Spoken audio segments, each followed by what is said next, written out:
नमस्कार, स्वागत है आप सभी का यूट्यूब चैनल पर। तो फ्रेंड्स, आज से हम लोग क्लास 10th की क्लास शुरू करने वाले हैं, वो भी इतिहास की। हर चैप्टर की बारीकी से हम लोग पढ़ाई करेंगे, बिल्कुल रीडिंग, सिर्फ ओनली रीडिंग। और जब मार्केट में प्रैक्टिस सेट आ जाएगा तो टॉपिक वाइज हम लोग प्रैक्टिस सेट भी करेंगे, क्योंकि अब क्वेश्चन किस प्रकार से पूछा जा रहा है। पिछला अगर आप लोग क्वेश्चन देखेंगे तो पूरा स्टेटमेंट की तरफ प्रश्न पूछे जा रहे हैं, तो एक एक लाइन को समझना बहुत ज़रूरी है। तो इतिहास के जो क्लास 10th की इतिहास है उसको 3 खंडों में विभाजित किया गया है। तो आज हम लोग खंड 1 का चैप्टर दूसरा देखेंगे, वो है भारत में राष्ट्रवाद। तो दूसरा हमारा जो चैप्टर है खंड 1 का दूसरा चैप्टर में ये पहला पॉइंट है, पहला विश्व युद्ध, खिलाफत आंदोलन और असहयोग आंदोलन के बारे में देखते हैं। तो देखिए, सबसे पहली बात क्या आती है कि विश्व युद्ध ने यह एक नई आर्थिक और राजनीतिक स्थिति पैदा कर दी थी। इसके कारण रक्षा व्यय में भारी इजाफा हुआ। इस खर्चे की भरपाई करने के लिए युद्ध के नाम पर क्या किए गए, तो कर्जे लिए गए, करों में वृद्धि लगाई गई, सीमा शुल्क बढ़ा दिया गया, आयकर शुरू किया गया। युद्ध के दौरान कीमतें तेजी से बढ़ रही थी। 1913 से 18 के बीच सारे ये आप लोग याद रखिए कि प्रथम विश्व युद्ध में नई आर्थिक और राजनीतिक जब स्थिति पैदा हुई तो उस समय क्या क्या कार्य किए गए थे उसकी भरपाई के लिए। तो युद्ध के नाम पर क्या किए गए, कर्जे लिए गए थे, करों में वृद्धि की गई थी, सीमा शुल्क भी बढ़ा दिया गया था, टैक्स शुरू किया गया। युद्ध के दौरान कीमतें तेजी से बढ़ रही थी। 1913 से 18 के बीच कीमतें दोगुनी हो चुकी थी, जिसके कारण आम लोगों की मुश्किलें जो थी वो बढ़ गई थी। गाँवों में सिपाहियों को जबरन भर्ती किया जा रहा था, विश्व युद्ध के लिए जबरदस्ती किया जा रहा था, जिसके कारण ग्रामीण इलाकों में क्या हो गया था, तो व्यापक गुस्सा फैल गया था। 1918, 19 और 20-21 में देश के बहुत सारे हिस्सों में क्या हो गया, फसल खराब हो गई, जिसके कारण जो खाद्य वाली फसलें थी उसका भी अभाव हो गया, यानी कमी आ गई खाद्यान्न फसलों पर भी। उसी समय फ्लू की महामारी भी फैल गई। अब देखिए विश्व युद्ध के दौरान क्या क्या मतलब उसके दौरान घटनाएं घटी हैं। उसके बाद फ्लू की महामारी फैल गई। 1921 की जनगणना के मुताबिक दुर्भिक्ष और महामारी के कारण 120 से 30 लाख लोग मारे गए थे। तो देखिए यहाँ पर हमें डाटा को याद रखना होगा। यहाँ पर दे देता है कि हाँ इनमें से कौन सा कथन सही है या कौन सी सूची जो है सही है। तो वहाँ पर 130 से 140 लाख लोग भी मारे गए, ये भी दे सकता है। लेकिन अगर हम लोग बुक पढ़े रहेंगे एक एक लाइन, तो वहाँ पर हम सही आंसर लगा सकते हैं कि 120 से 30 लोग मारे गए थे, 130 लोग। अब इसके बाद हमारा जो आता है दूसरा है सत्याग्रह का विचार। इसको देखने से पहले ये एक थोड़ा सा चित्र देख लीजिए। दक्षिण अफ्रीका का है, जहाँ पर कि नस्ल भेदी जो जुलूस निकाले जा रहे थे। इस क्योंकि आजकल बीपीएससी जो है बॉक्स जो एनसीईआरटी बुक में दिया हुआ है ना, उससे प्रश्न बना रही है। तो इस पॉइंट को समझिए कि दक्षिण अफ्रीका में भारतीय मजदूर जो फोक्सट्रस्ट से गुजर रहे थे, 6 नवंबर 1913 को न्यू कैल्स से ट्रांसवाल की ओर बढ़ रहे इस जुलूस का जो नेतृत्व कर रहे थे मजदूरों की तरफ से, वो कौन कर रहे थे, तो वो कर रहे थे महात्मा गांधी मजदूरों का नेतृत्व कर रहे थे। तो ये एक प्रश्न बन सकता है हमारा कि कौन नेतृत्व कर रहे थे, जो न्यू कैल्स से ट्रांसवाल की ओर जो जुलूस बढ़ रहा था, तो वो महात्मा गांधी कर रहे थे। ठीक है, चलिए अब हम लोग यहाँ पर समझते हैं अपना ये सत्याग्रह का विचार। रीडिंग लगाते हैं। महात्मा गांधी जनवरी 1915 में भारत लौटते हैं। इससे पहले वे दक्षिण अफ्रीका में थे। उन्होंने एक नए तरह के जन आंदोलन के रास्ते पर चलते हुए वहाँ की जो नस्ल भेदी सरकार से सफलतापूर्वक लोहा ले लेते हैं। नस्ल भेदी मतलब क्या हो गया, जो भेद करते थे ना गोरे काले के रूप में, उनसे क्या करते हैं, वो सफलतापूर्वक लोहा ले लेते हैं, मतलब आंदोलन करते हैं। इस पद्धति को वे सत्याग्रह का नाम देते हैं। तो अगर ये पूछ लेता है कि सबसे पहला सत्याग्रह जो महात्मा गांधी है वो कहाँ किए थे, तो वो किए थे दक्षिण अफ्रीका में। सत्याग्रह के विचार में सत्य की शक्ति पर आग्रह और सत्य की खोज पर जोर दिया जाता है। यह कथन किसका है, तो ये भी महात्मा गांधी का हो सकता है नहीं है। इसका अर्थ क्या होता है, तो अगर आपका उद्देश्य सच्चा है, यदि आपका संघर्ष अन्याय के खिलाफ है, तो उत्पीड़क से मुकाबला करने के लिए आपको किसी शारीरिक बल की आवश्यकता नहीं है। प्रतिशोध की भावना या आक्रामकता का सहारा लिए बिना सत्याग्रही केवल अहिंसा के सहारे भी अपने संघर्ष में सफल हो सकता है। ये क्या हो गया, ये दूसरा स्टेटमेंट यहाँ से बन गया अगर कथन सत्य के लिए आ जाता है तो। इसके आगे क्या है कि इसके लिए दमनकारी शत्रु की चेतना को झिंझोड़ना चाहिए। उत्पीड़क शत्रु को ही नहीं बल्कि सभी लोगों को हिंसा के जरिए सत्य को स्वीकार करने पर विवश करने की बजाय सच्चाई को देखने और सहज भाव से स्वीकार करने के लिए उन्हें क्या करना चाहिए, तो प्रेरित करना चाहिए। अंततः गांधी जी का जो विश्वास था वो ये था कि अहिंसा का यह धर्म सभी भारतीयों को एकता के सूत्र में बांध सकता है। इनका ये विश्वास था। तो ये प्रश्न पूछ लेगा कि किसका विश्वास था, कथन दे देगा ये सारा और ऑप्शंस दे सकता है अलग अलग नाम। तो गांधी जी का था। भारत आने के बाद गांधी जी ने कई स्थानों पर सत्याग्रह आंदोलन चलाया। 1917 में उन्होंने बिहार के चंपारण इलाके का दौरा किया और दमनकारी बगान व्यवस्था के खिलाफ किसानों को संघर्ष करने के लिए भी प्रेरित किया। 1917 में उन्होंने गुजरात के खेड़ा जिले के किसानों की मदद के लिए सत्याग्रह का क्या किया, आयोजन किया। फसल खराब हो जाने के कारण जो किसान थे वो क्या करते चाहते थे कि लगान माफ़ कर दिया जाए, क्योंकि प्लेग की महामारी के कारण वहाँ पर क्या हो गया था, तो किसान जो थे वो लगान चुकाने में असमर्थ थे, जिसके कारण वहाँ की जो अंग्रेज सरकारें थी वो नहीं मानती है। तो उसके ऊपर भी यहाँ पर गांधी जी क्या करते हैं, 1918 में गांधी जी सूती कपड़ा कारखानों के मजदूरों के बीच सत्याग्रह आंदोलन चलाने कहाँ पहुँच जाते हैं, तो अहमदाबाद पहुँच जाते हैं। तो ये दोनों आंदोलन जो था वो सफल होता है। अब उसके बाद आता है हमारा रॉलेट एक्ट। तो इस कामयाबी से उत्साहित गांधी जी, कौन सी जो ये आंदोलन किए उससे उत्साहित गांधी जी ने 1919 में प्रस्तावित जो रॉलेट एक्ट हुआ था उसके खिलाफ भी एक राष्ट्रव्यापी सत्याग्रह आंदोलन चलाने का फैसला लेते हैं। भारतीय सदस्यों की भारी विरोध के बावजूद भी इस कानून को क्या किया गया था, तो बहुत जल्दबाजी में जो imperial legislative council Rowlatt act को कहा जाता है, ये भी नाम याद कर लीजिए, को जल्दी से पारित कर दिया गया था। इस कानून के जरिए सरकार को राजनीतिक गतिविधियों को कुचलने और राजनीतिक कैदियों को 2 साल तक बिना मुकदमा चलाए बंद रखने का अधिकार मिल गया था। तो किस एक्ट में या किस कानून के जरिए सरकार को राजनीतिक गतिविधियों को कुचलने और कैदियों को 2 साल तक बिना मुकदमा चलाए जेल में बंद रखने का अधिकार मिल गया था, तो रॉलेट एक्ट में। यहाँ पर अगर कथन पूछेगा तो 2 की जगह 3 भी दे सकता है, तो बारीक बारीक से हमारा आंसर गलत हो सकता है। आगे बढ़ते हैं। महात्मा गांधी ऐसे अन्यायपूर्ण कानूनों के खिलाफ अहिंसक ढंग से नागरिक अवज्ञा चाहते थे। इसे 6 अप्रैल को एक हड़ताल शुरू होना था। इसके अंतर्गत ही जो था वो 6 अप्रैल को एक हड़ताल शुरू होना था, जो कि नहीं हो पाता है किसी कारणवश। विभिन्न शहरों में रैली जुलूसों का आयोजन किया गया। रेलवे वर्कशॉप में कामगार हड़ताल पर चले गए, दुकानें बंद हो गई। इस व्यापक जन उभार से चिंतित तथा रेलवे टेलीग्राफी जैसी संचार सुविधाओं को क्या कर दिया जाता है, तो भंग हो जाने की आशंका से, मतलब भंग हो जाने की शंका से ही जो अंग्रेज थे वो भयभीत हो जाते हैं और राष्ट्रवादियों पर दमन करना यानी अत्याचार करना शुरू कर देते हैं। अमृतसर में बहुत सारे स्थानीय नेताओं को हिरासत में ले लिया जाता है। गांधी जी के दिल्ली में प्रवेश को भी क्या कर दिया जाता है, तो बंद कर दिया जाता है। 10 अप्रैल 1919 को पुलिस ने अमृतसर में एक शांतिपूर्ण जुलूस पर गोली चला दी थी। इसके बाद वहीं जो रॉलेट एक्ट हुआ था ना, जलियांवाला बाग हत्याकांड, इसके बाद लोग बैंकों, डाकखानों और रेलवे स्टेशनों पर हमले करने लगे। मार्शल लॉ लागू कर दिया गया और जनरल डायर ने इसकी कमान संभाली थी। तो जब अमृतसर में जब शांतिपूर्वक जुलूस चल रहा था तभी तो जलियांवाला बाग हत्याकांड हुआ था कि मार्शल लॉ वहाँ पर लागू कर दिया था और लोगों को पता नहीं था, और अचानक वो क्या कर देता है, गोली चलवा देता है। आगे बढ़ते हैं हम। अब ये तो समझ लिया है कि 13 अप्रैल को जलियांवाला बाग हत्याकांड हुआ।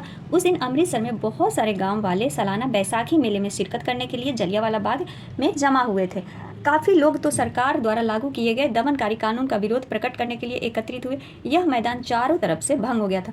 मतलब किसके विरोध में वहाँ पर जुलूस निकाला गया था, तो रॉलेट एक्ट के बारे में निकाला गया था। ठीक, शहर से बाहर होने के कारण वहाँ जुटे लोगों को यह पता नहीं था कि उस इलाके में मार्शल लॉ लागू हो चुका है। जनरल डायर ने हथियार बंद सैनिकों के साथ वहाँ पहुँचा और जाते ही उसने मैदान से बाहर निकलने के सारे रास्तों को बंद कर देता है, वहाँ पर अंधाधुंध गोलियाँ चलवा देता है, जिसके कारण सैकड़ों लोग मारे जाते हैं। और बाद में उसने बताया कि वह सत्याग्रहियों के जहन में दहशत और विस्मय का भाव पैदा करके एक नैतिक प्रभाव उत्पन्न करना चाहता था। चलिए आगे बढ़ते हैं। जैसे जैसे जलियांवाला बाग की खबर फैलती है, उत्तर भारत के बहुत सारे शहरों में क्या हो जाता है, लोग सड़कों पर उतर जाते हैं, हड़तालें होने लगती है, पुलिस से मोर्चा लेने लगे और सरकारी इमारतों पर हमला करने लगते हैं लोग। सरकार ने इन कार्रवाइयों को निर्ममता से कुचलने का रास्ता अपनाया। सरकार लोगों को अपमानित, आतंकित करना चाहती थी। सत्याग्रहियों को जमीन पर नाक रगड़ने, देखिए मेन ये पॉइंट आ जाता है कि सत्याग्रहियों को जो अंग्रेज सरकार थी वो ज़मीन पर नाक रगड़ने के लिए सड़क पर घिसट कर चलने और सारे साहिबों को, मतलब सारे जो अफसर होते थे उनको सलाम मारने पर मजबूर करने लगी। लोगों को कोड़े से मारने लगी और गाँव पर बम बरसाए गए। किस गाँव पर, तो गुजरवाला जो पंजाब में गाँव है उस पर क्या हो गया, बम बरसाया गया। हिंसा फैलते देख महात्मा गांधी ने आंदोलन वापस ले लिया। देखिए किस प्रकार से अंग्रेज जो थे वो घसीटते थे, कितनी मुश्किल से आज़ादी मिली है वाकई में। देख रहे हैं यहाँ पर, देखिए लिखा हुआ है कि जनरल डायर के हुक्म से सिपाही लोगों को घसीट कर चलने के लिए मजबूर कर रहे हैं, पंजाब में 1919 ईस्वी में। चलिए आगे के चैप्टर देखते हैं। यहाँ पर आता है कि रॉलेट सत्याग्रह एक बहुत बड़ा आंदोलन था, लेकिन अभी भी वह मुख्य रूप से कहाँ तक सिमट गया था, तो शहरों और कस्बों तक ही सीमित था। मतलब भले ही वो क्या था, बड़ा आंदोलन था, लेकिन वो अभी गाँव में नहीं पहुँचा था, सिर्फ शहरों और कस्बों तक ही सीमित था। महात्मा गांधी पूरे भारत में और भी ज़्यादा जनाधार आंदोलन खड़ा करना चाहते थे, मतलब लोगों को ज़्यादा जागृत करना चाहते थे, जितना हो सके अधिक से अधिक जन आंदोलन करना चाहते थे। लेकिन उनका मानना था कि जब तक हिंदू मुस्लिम को एक नहीं किया जाएगा तब तक यह संभव नहीं है। इसमें यही बताया गया है। उसके बाद जो मोहम्मद अली और शौकत अली जो बंधु होते हैं, वो एक साथ कई युवा मुसलमान नेताओं को इस मुद्दे में संयुक्त जन कार्रवाई की संभावना तलाशने के लिए महात्मा गांधी के साथ चर्चा शुरू कर देते हैं। किसके खिलाफ? तो जो खलीफा आंदोलन होता है ना। इसके बाद हमारा पॉइंट आता है कि सितंबर 1920 में कांग्रेस के कलकत्ता अधिवेशन में महात्मा गांधी ने भी दूसरे नेताओं को इस बात पर राजी कर लिया कि खिलाफत आंदोलन के समर्थन और स्वराज के लिए एक असहयोग आंदोलन शुरू किया जाना चाहिए। तो कब किए थे? तो सितंबर 1920 में उन्होंने जो कलकत्ता का अधिवेशन हुआ था कांग्रेस का, उस अधिवेशन में महात्मा गांधी ने दूसरे नेताओं को भी क्या कर लेते हैं? राजी कर लेते हैं कि एक खिलाफत आंदोलन होना चाहिए। ठीक है। अब इस खिलाफत आंदोलन में मुख्य जो थे वो मोहम्मद अली और शौकत अली जिन्ना दोनों का नाम शामिल होता है। अब पहला चैप्टर है, उसका तीसरा पॉइंट क्या है कि असहयोग ही क्यों? आखिर भारत में मतलब असहयोग आंदोलन ही क्यों होना चाहिए? तो हिंद स्वराज जो महात्मा गांधी की पुस्तक थी उसमें उन्होंने क्या किया है कि भारत में ब्रिटिश शासन भारतीयों के सहयोग से ही स्थापित हुआ था और यह शासन इसी सहयोग के कारण चल पा रहा है। अगर भारत के लोग अपना सहयोग वापस ले ले तो देखिए तो साल भर के भीतर ब्रिटिश शासन ढह जाएगा और स्वराज की स्थापना हो जाएगी। तो 3-4 महात्मा गांधी के कथन दे सकता है, पिछले पेज में भी हम लोग पढ़ चुके हैं। तो इस प्रकार से कथन दे सकता है और वहाँ पर अगर गलत बोल दे कि इनमें से कौन सा असत्य है, और गलत आपसे कहाँ करवाएगा? यहाँ पर साल भर दिया है तो वहाँ पर 2 साल कर देगा कि 2 साल के भीतर। तो ये माइनर पॉइंट से हमारे क्वेश्चन गलत हो सकते हैं। तो प्लीज़ इसीलिए वीडियो को तो इसकी बिल्कुल नहीं कीजिएगा, फास्ट करके ज़रूर पढ़ लीजिएगा। काम कर रहे हैं तो कान में ईयरफोन लगा के ही सुन लीजिए पूरा चैप्टर। चलिए आगे बढ़ते हैं। और वीडियो अगर पसंद आ जा रही हो, नए हो तो चैनल को सब्सक्राइब भी कर दीजिएगा, लाइक भी कर दीजिएगा। कहीं पर कुछ राय सलाह देना हो तो उसको भी दे दीजिए। महात्मा गांधी के जो इसमें 3 स्टेटमेंट है उसको पहले पढ़ लेते हैं। सत्याग्रह पर महात्मा गांधी के विचार, क्योंकि बॉक्स से ही ज़्यादा प्रश्न पूछे जा रहे हैं। देखिए महात्मा गांधी के विचार सत्याग्रह पर पूछ रहा है कि निष्क्रिय प्रतिरोध दुर्बलों का हथियार है, लेकिन इस लेख में जिस शक्ति की बात की गई है उसे केवल ताकतवर ही इस्तेमाल कर सकते हैं। यह निष्क्रिय प्रतिरोध की शक्ति नहीं है, इसके लिए तो सघन सक्रियता चाहिए। दक्षिण अफ्रीका का आंदोलन निष्क्रिय नहीं बल्कि सक्रिय आंदोलन था। किसका विचार है? महात्मा गांधी का विचार है। अगला क्या है? सत्याग्रह शारीरिक बल नहीं है। सत्याग्रही अपने शत्रु को कष्ट नहीं पहुंचाता, वह अपने शत्रु का विनाश नहीं चाहता। सत्याग्रह के प्रयोग में दुर्भावना के लिए कोई स्थान नहीं होता है। ये दूसरा इनका स्टेटमेंट था। तीसरा क्या है कि सत्याग्रह तो शुद्ध आत्मबल है, सत्य ही आत्मा का आधार होता है। सारे पॉइंट देखिए कि सत्य ही आत्मा का आधार होता है, इसीलिए इस बल को सत्याग्रह का नाम दिया गया। आत्मा ज्ञान से संबंधित हमेशा लैस होती है, इसमें प्यार की लौ जलती है, अहिंसा सर्वोच्च धर्म है। नेक्स्ट है हमारा, इसमें कोई संदेह नहीं कि भारत विनाशकारी शस्त्रों के मामलों में ब्रिटेन या यूरोप का मुकाबला नहीं कर सकता। अंग्रेज युद्ध के देवता की उपासना करते हैं, वे सब हथियारों से लैस हो सकते हैं या होते जा रहे हैं। भारत में करोड़ों लोग कभी हथियार लेकर नहीं चल सकते, उन्होंने अहिंसा के धर्म को अपना आत्मसात कर लिया है। तो ये सारे जो स्टेटमेंट थे ये सत्याग्रह से संबंधित महात्मा गांधी के थे। आगे बढ़ते हैं हम लोग टॉपिक क्या था? तो असहयोग ही आखिर क्यों? तो ये गांधी जी का तो पहला पढ़ ही लिए। असहयोग का विचार आंदोलन कैसे बन सकता था? गांधी जी का सुझाव था कि यह आंदोलन चरणबद्ध तरीके से आगे बढ़ाना चाहिए। कौन सा आंदोलन? तो असहयोग आंदोलन चरणबद्ध तरीके से आगे बढ़ाना चाहिए। सबसे पहले लोगों को सरकार द्वारा दी गई जो पद दिए गए थे सरकार द्वारा, उसे लौटा देनी चाहिए और सरकारी नौकरियों, सेना, पुलिस, अदालतों, विधायी परिषदों, स्कूलों और विदेशी वस्तुओं का बहिष्कार करना चाहिए। अगर सरकार दमन का रास्ता अपनाती है तो व्यापक सविनय अवज्ञा अभियान भी शुरू किया जाए। इनका ये कहना था कि अगर सरकार दमन का रास्ता अपनाएगी तो क्या शुरू किया जाएगा? सविनय अवज्ञा अभियान शुरू किया जाएगा। तो देखिए यहाँ पर ये स्टेटमेंट पूछ सकता है कि सबसे पहले लोगों को अपनी सरकार द्वारा जो दी गई पद है उसको लौटाना चाहिए। सेना, पुलिस, अदालतों, जो विधायी परिषद है उनको विदेशी वस्तुओं का क्या करना चाहिए? बहिष्कार करना चाहिए। ये किस आंदोलन के दौरान कहा गया है? तो असहयोग आंदोलन के दौरान कहा गया है। ठीक है, किसका सुझाव था? तो गांधी जी का यह सुझाव था। 1920 की गर्मियों में गांधी जी और शौकत अली आंदोलन के लिए समर्थन जुटाते हुए देश भर में क्या करते हैं? तो यात्राएं करने लगते हैं। आगे बढ़ते हैं। कांग्रेस में बहुत सारे लोग इन प्रस्तावों पर सशंकित थे, मतलब उनके अंदर ये शंका भरी हुई थी। वे नवंबर 1920 में विधायी परिषद के लिए होने वाले चुनावों का बहिष्कार करने में हिचकिचा रहे थे। जो 1920 में होने वाला था विधान परिषद का चुनाव, उसके लिए वो क्या कर रहे थे? मतलब बहिष्कार करने से हिचकिचा रहे थे। उनके अंदर यह भय था कि आंदोलन में लोग हिंसा कर सकते हैं। सितंबर से दिसंबर तक देखिए जहाँ पर डेट और ये सब महीने दिए गए हैं। सितंबर से दिसंबर तक कांग्रेस में भारी खींचातानी चल रही थी। कब चल रही थी खींचातानी? तो सितंबर से दिसंबर तक चल रही थी। कुछ समय के लिए ऐसा लगा कि आंदोलन के समर्थकों और विरोधियों के बीच सहमति नहीं बन पाएगी। आखिरकार 1920 में कांग्रेस के नागपुर अधिवेशन में एक समझौता हुआ और असहयोग आंदोलन जो असहयोग कार्यक्रम था उसको क्या मिल गई? तो स्वीकृति की मुहर लग गई। कब? तो 1920 के नागपुर अधिवेशन में। इस प्रस्ताव को लाया कब गया था? तो कलकत्ता के अधिवेशन में लाया गया था। हम लोग पढ़े पिछले पेज में, कलकत्ता के अधिवेशन में लाया गया। और लागू मुहर कब लगी गई? तो 1920 के कानपुर के नागपुर अधिवेशन में मुहर लग गई। अभी देखिए, अभी ये खंड 1 का भारत का राष्ट्रवाद ही चल रहा है, बहुत लंबा है। अब दूसरा पॉइंट क्या है? तो आंदोलन के भीतर अलग अलग धाराएं। अब ये जो असहयोग आंदोलन हुआ था, अब उसमें देखना है कि शहरों में आंदोलन किस प्रकार से हुआ, ग्रामीण इलाकों में इसका विद्रोह कैसे हुआ। तो ये सब आज इस चैप्टर को करेंगे और फिर हमारा जो अगला वीडियो होगा उसमें हमारा होगा सविनय अवज्ञा आंदोलन। पहला ही खंड का है, इतना बात याद रखिए क्योंकि चैप्टर बहुत लंबे लंबे हैं। तो देखिए, फिर इसको हम लोग अगली वीडियो में समझेंगे कि नमक जो सत्याग्रह हुआ था, सविनय अवज्ञा आंदोलन, एक एक पॉइंट को समझेंगे, लोगों ने आंदोलन में कैसे भाग लिया, क्या किया, सारे बॉक्सेस में दिए हुए पॉइंट को समझेंगे। तो चलिए आज ये वाला कर लेते हैं। और इसके दूसरा हमारा आंदोलन के भीतर अलग अलग धाराएं। असहयोग खिलाफत आंदोलन जनवरी 1921 में शुरू हुआ, उसके बारे में सुझाव दिया गया 1920 कलकत्ता के अधिवेशन में, पारित किया गया 1920 नागपुर के अधिवेशन में। और शुरू कब किया हुआ? तो जनवरी 1921 में शुरू हुआ। तो देखिए, इससे 3 क्वेश्चन इसी प्रकार से बन सकते हैं कि असहयोग खिलाफत आंदोलन जनवरी 1921 में शुरू हुआ। इस आंदोलन में विभिन्न सामाजिक समूहों ने हिस्सा लिया, लेकिन हरेक की अपनी अपनी आकांक्षाएं थी। देखिए, तो सभी ने स्वराज के आह्वान को स्वीकार तो किया, लेकिन सब अपने अपने मन से मतलब उसका अर्थ निकाल रहे थे, तो सबका अर्थ अलग था। आते हैं दूसरा हमारा क्या है? शहरों में आंदोलन। तो चलिए शहर में आंदोलन का देख लेते हैं कि कैसे शहरों में आंदोलन हुआ। इसका आंदोलन की शुरुआत शहरी मध्यम की हिस्सेदारी के साथ होती है। किस आंदोलन की शुरुआत? तो असहयोग खिलाफत आंदोलन की शुरुआत। हजारों विद्यार्थी जो थे वो स्कूल कॉलेज छोड़ दिए, हेडमास्टरों और शिक्षकों ने भी इस्तीफे दे दिए। ठीक, इसका खिलाफ किया। वकीलों ने मुकदमे लड़ना बंद कर दिया। मद्रास के अलावा ज़्यादातर प्रांतों में परिषद चुनाव का क्या किया गया? बहिष्कार किया गया। लेकिन देखिए, जो मद्रास में जो गैर ब्राह्मण द्वारा बनाई गई जस्टिस पार्टी थी उसने क्या किया? इसका बहिष्कार नहीं किया। इस पार्टी ने चुनाव का बहिष्कार नहीं किया क्योंकि उसका मानना था कि जो काउंसिल में प्रवेश के जरिए उन्हें अधिकार मिल सकते हैं जो सामान्य रूप से केवल ब्राह्मणों को मिल पाते थे। ये गैर ब्राह्मणों का सोच था।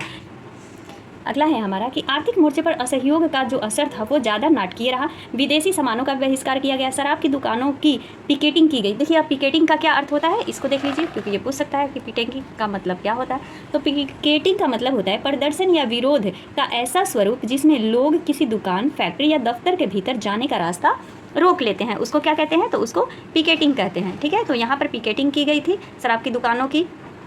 और विदेशी कपड़ों की होली जलाई जाने लगी। 1921 से 22 के बीच विदेशी कपड़ों का आयात आधा रह गया। देखिए, ये सारे आप लोग डाटा याद रखिए कि 1921 से 22 के बीच जो विदेशी कपड़ों का आयात था वो आधा रह गया था। उसकी कीमत 102 करोड़ से घटकर 57 करोड़ रह गई। बहुत सारे स्थानों पर व्यापारियों ने विदेशी चीज़ों का व्यापार करने या विदेशी व्यापार में पैसा लगाने से इनकार करने लगे। जब बहिष्कार आंदोलन फैला और लोग आयातित यानी आने वाले कपड़ों को छोड़कर केवल भारतीय कपड़े पहनने लगे, तो भारतीय कपड़ा मिलों और हथकरघों का उत्पादन भी बढ़ने लगा। जब भारत के बने कपड़े पहनेंगे तो उत्पादन बढ़ेगा ही। कुछ समय बाद शहरों में यह आंदोलन क्या होने लगा? तो धीमा पड़ने लगा। इसके कई कारण थे। खादी का कपड़ा मिलों में भारी पैमाने पर बनने वाले कपड़ों के मुकाबले महंगा होता था, उसे गरीब लोग नहीं खरीद सकते थे। वे मिलों के कपड़े का लंबे समय तक बहिष्कार कैसे कर सकते थे? क्योंकि वो महंगा हो रहा था और वो लोग क्या कर रहे थे, मतलब जो गरीब लोग थे उसको खरीद करके नहीं पहन सकते थे। तो इसमें बस इतना ही ये पॉइंट देखना था। अब आते हैं हम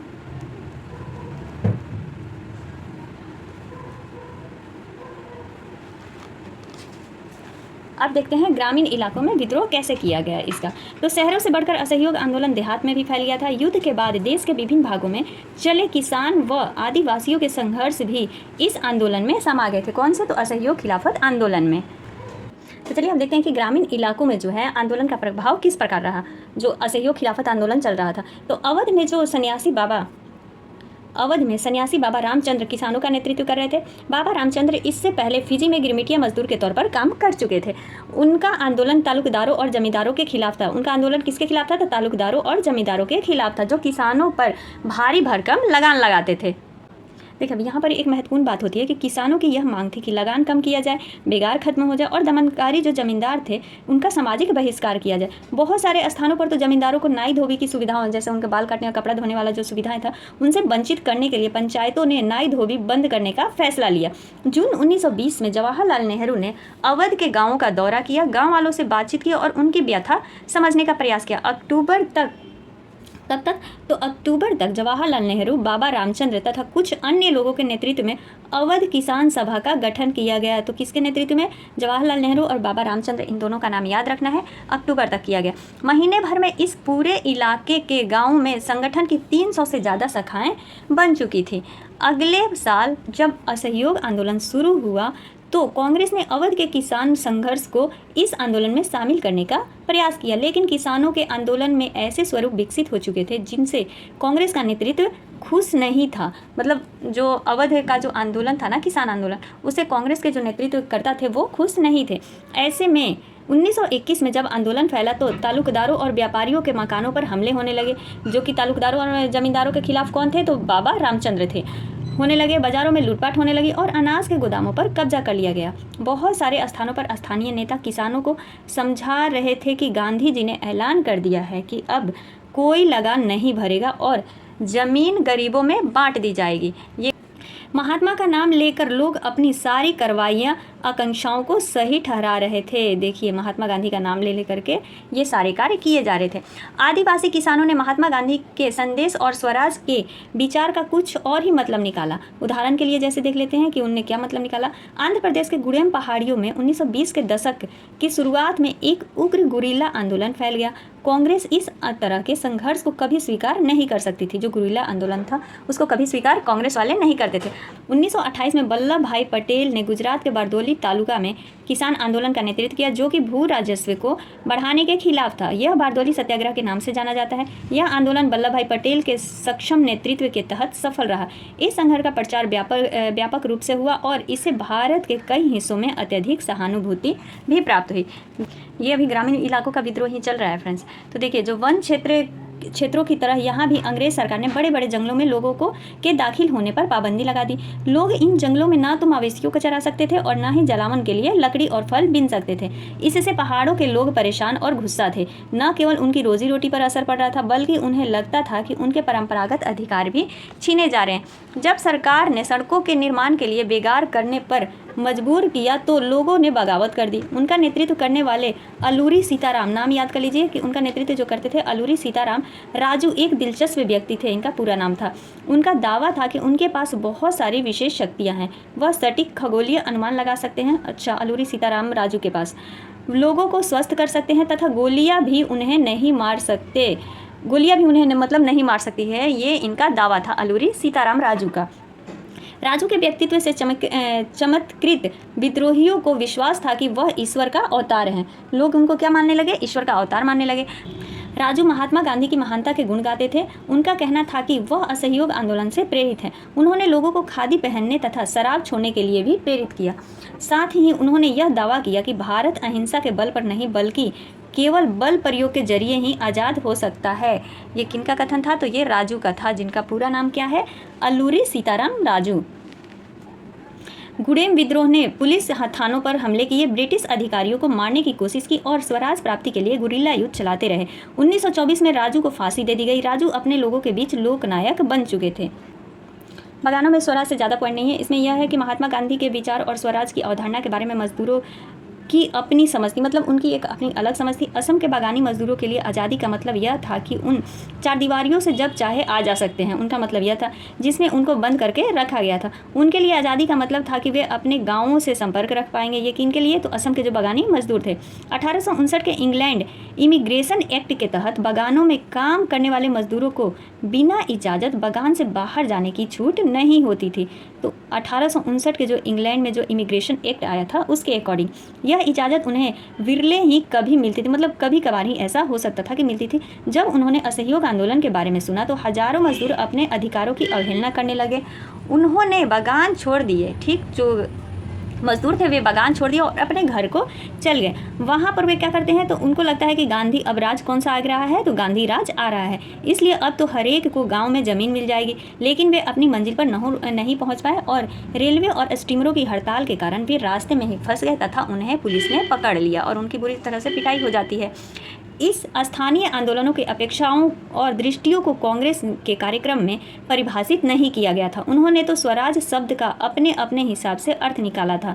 उनके लिए यह एक ऐसे युग का घोतक था जब सारे कष्ट और सारी मुसीबतें खत्म हो जाएंगी। ये बागान जो मजदूर थे इनका ये मतलब था। जब आदिवासियों ने गांधी जी का नारा लगाया और स्वतंत्र भारत की हुंकार भरी, तो वे एक अखिल भारतीय आंदोलन से भी भावात्मक स्तर पर जुड़े हुए थे। मतलब अखिल भारतीय आंदोलन से भी उच्च भावात्मक स्तर पर जुड़े हुए थे। जब वे महात्मा गांधी का नाम लेकर काम करते थे या अपने आंदोलन को कांग्रेस के आंदोलन से जोड़कर देखते थे, तो वास्तव में एक ऐसे आंदोलन का अंग बन जाते थे जो उनके इलाके तक ही सीमित नहीं था। केवल ये था चौरा चौरी कांड जो हुआ था गोरखपुर में स्थित चौरा चौरी में बाजार कब हुआ था, तो या तो 5 मार्च देता है, कहीं कहीं 4 मार्च लिखा रहता है। 1922 में हुआ था। बाजार से गुजर रहा है एक शांतिपूर्ण जुलूस पुलिस के साथ हिंसक टकराव में बदल गया। इस घटना के बारे में सुनते ही महात्मा गांधी ने असहयोग आंदोलन रोकने का आह्वान कर दिया था। तो इस समय असहयोग आंदोलन रोका गया था।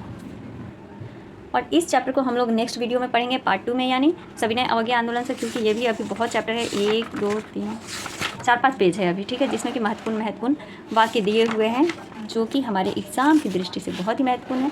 तो इस पेज की सारी इन जो 4 5 6 पेज हैं उनकी रीडिंग हम लोग 6 पेज ही नहीं है यार, अभी बहुत है, जिनका रीडिंग हम लोग अगले वीडियो में करेंगे। तो मिलते हैं अगले वीडियो में, तब तक के लिए आप सभी का दिल से धन्यवाद। Thank you.